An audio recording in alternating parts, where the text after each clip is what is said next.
Hey guys, welcome back to another video, and today we have my NFL Week 9 recap, and this week it was a very good week for me. I went 10-3 this week.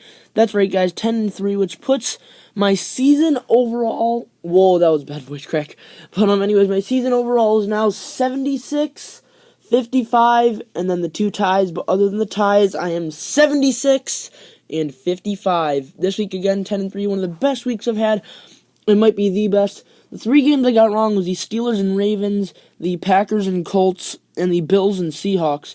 Really should have went 11-2 because honestly the Bills should have beat the Seahawks. We'll get into that game later, but first let's start off with the Thursday night game. The Falcons beating the Buccaneers in Tampa 43-28. That was kind of expected. I mean, even though they were in Tampa, it was kind of expected that the Falcons are going to win. So good win for the Falcons over the Buccaneers. So, moving on, the Ravens, that's one of the games I got wrong. They beat the Steelers 21-14. Now, they lead the division, and they're both 4-4. But the Ravens obviously win the tiebreaker since they beat them in head-to-head play. But, so in that game with about 9 minutes left, it was 21-0 Ravens winning. And then, with about 9 minutes left, the Steelers realized that they really needed to start playing better if they wanted to win that game. But at the end of the game, they got 2 touchdowns near the end, and they were down by 7. They needed an onside kick, but it was literally the worst onside kick I've ever seen. He tried to do some fancy move, and it literally only went a half a yard, and it needs to go at least 10, so he's 9.5 yards off. But, so yeah, on that one, the Ravens win it 21-14. Good win for the Ravens. So moving on, the Cowboys beat the Browns 35-10. The Cowboys are now tied with the Patriots for being the best team in the league record-wise, and the Browns are the worst, so that was obviously expected. Not even really much to say about that one. But good win for the Cowboys, winning it 35-10. So next up, this one was a lot closer than I thought. Yes, the Chiefs did not have Alex Smith, but I still think it was closer than I thought. But the Chiefs did pull it out 19-14, and as a Bills fan, especially taking that loss, that was a really hard loss, by the way. But as a Bills fan, we need teams like the Chiefs, the Broncos, the Steelers, the Dolphins, the Titans, the Chargers, and the Colts all to lose. The Jets, we need all those teams to lose, and we need to start winning. But as a Bills fan, it was kind of sad to see the Chiefs win that. But so the Chiefs did win at 19-14. Hopefully Alex Smith will be back this week for the Chiefs because they really need him back as they struggled to beat the Jaguars. But good win, though, for the Chiefs without Alex Smith, and they get it done 19-14.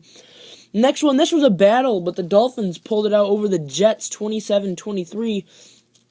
And right now, the 2 wildcard spots in the playoffs will be the Chiefs and Broncos. Right outside, we have the Dolphins and Steelers, both at 4-4. The Dolphins' playoff hopes are still pretty good, as they're only 2 games out. So, good win over the Jets to keep their playoff hopes alive. Next one, in overtime, the Lions beat the Vikings 22-16.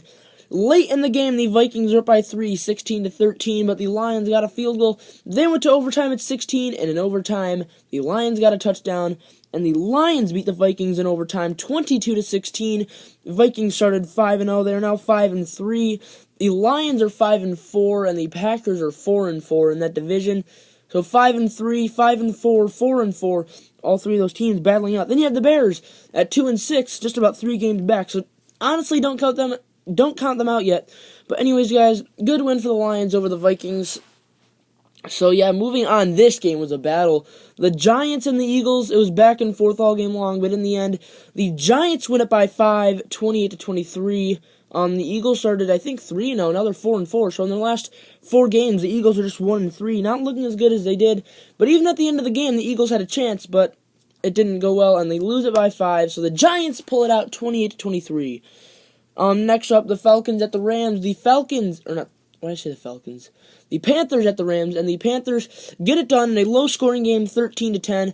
The Panthers started 1-5, but now with back-to-back wins, they're 3-5 against 2 division games, and division games are always harder against the Cardinals and Rams. Wait, actually, hang on a second.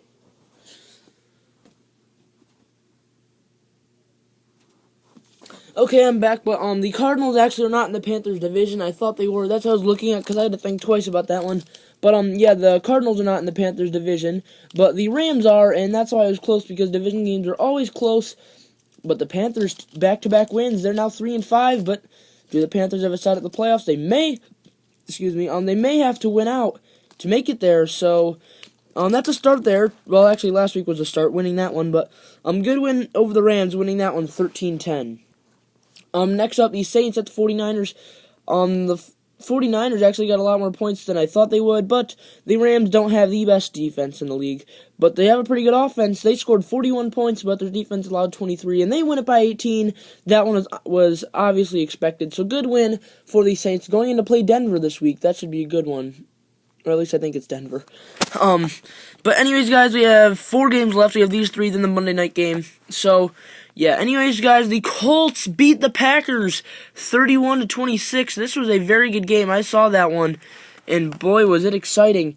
But in the end, the Colts pulled it out 31-26. Their playoff hopes are alive, because right now, in the AFC, the Chiefs and Broncos have the 2 wildcard spots. I'm trying to fix the lighting, by the way.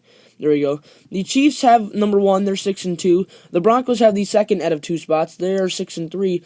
Then right outside we have the Dolphins and Steelers at 4-4. And then at 4-5 we have the Bills, the Colts, the Titans, the Chargers. And I think I might even be missing one. But yeah, it's a battle there in the AFC.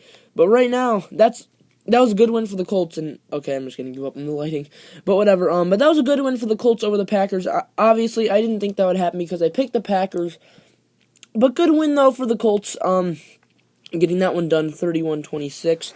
Moving on, a high-scoring game. Chargers beating the Titans 43-35. They're both 4-5 now in the battle for the wild card spot in the AFC. But good win for San Diego, beating the Titans in San Diego. So good win for them.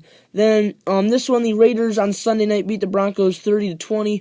The Raiders are 7-2 this season. The Broncos have the second out of 2 wildcard spots at 6-3 now. So good one for the Raiders in that one. But here is the game that I've been dying to talk to you guys about.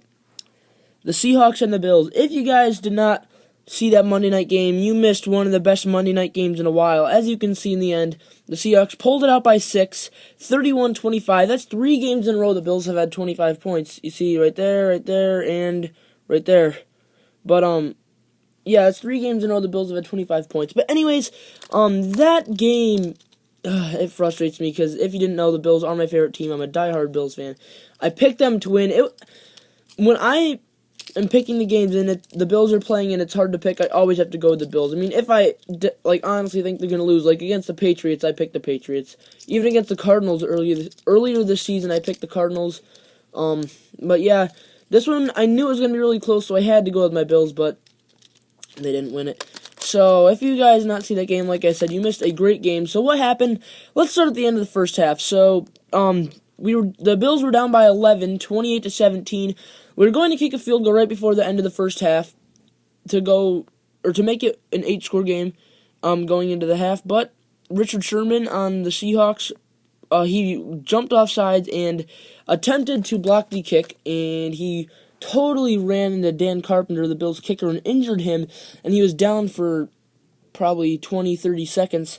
And then the trainers had to come out and help Dan Carpenter, but all of a sudden Dan Carpenter got back up and he was okay. But Richard Sherman only got the penalty for the offsides, not the roughing the kicker. So it was only a 5-yard penalty when it should have been a 15. And since the trainers had to come help Dan Carpenter, because there was 3 seconds left in the half, they made Dan Carpenter go out for a play, even though he was going to stay on and just reattempt the kick with the 5-yard offsides penalty. But instead, they just took the 5 yards because they didn't call the penalty for roughing the kicker when it obviously was. And since Dan Carpenter was down and the trainers had to come out and help him, they made him sit out for a play, but there was still 3 seconds, so they spiked it in with 1 second left right when the play clock started. So then he got another chance with the 5-yard penalty because now they're down to 1 second because of the spike. And so he went to kick it, but the thing was, the referee was still literally over the ball, like putting the ball down while everybody was lining up, when there was still literally about 3 seconds on the play clock. He started to get off around 4, but he was still on the ball with 3 seconds left on the play clock. That just to me is outrageous, and they call it a delay of game, so it's back to the original spot now.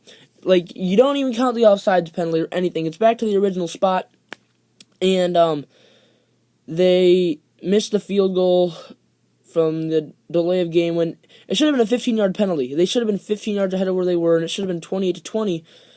And then, so that's the first thing. And then I have two more things to show you guys, actually, about that game. So, yeah, that game really frustrates me. We're probably gonna miss the playoffs by one game, and that's gonna be that one game. The Dolphins game was also a tough loss too. Even the Baltimore game and the Jets game, all one score or less. But hang on.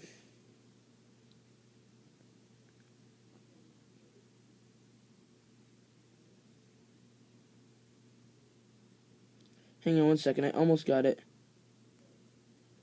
Okay, so this was the last play of the game. Not many people saw this, but on the last play of the game, Richard Sherman literally, just watch it for yourself, watch. And they didn't call pass interference. This is the last play of the game. That's Sherman at the bottom.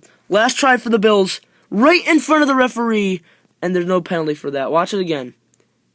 Here it comes. There was no penalty for that when it should have been pass interference. This was with about 1 minute left in the game. That wasn't pass interference.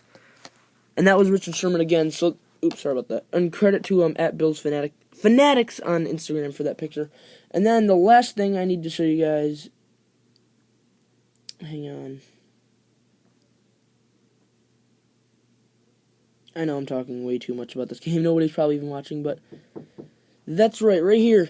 As you can see in that picture,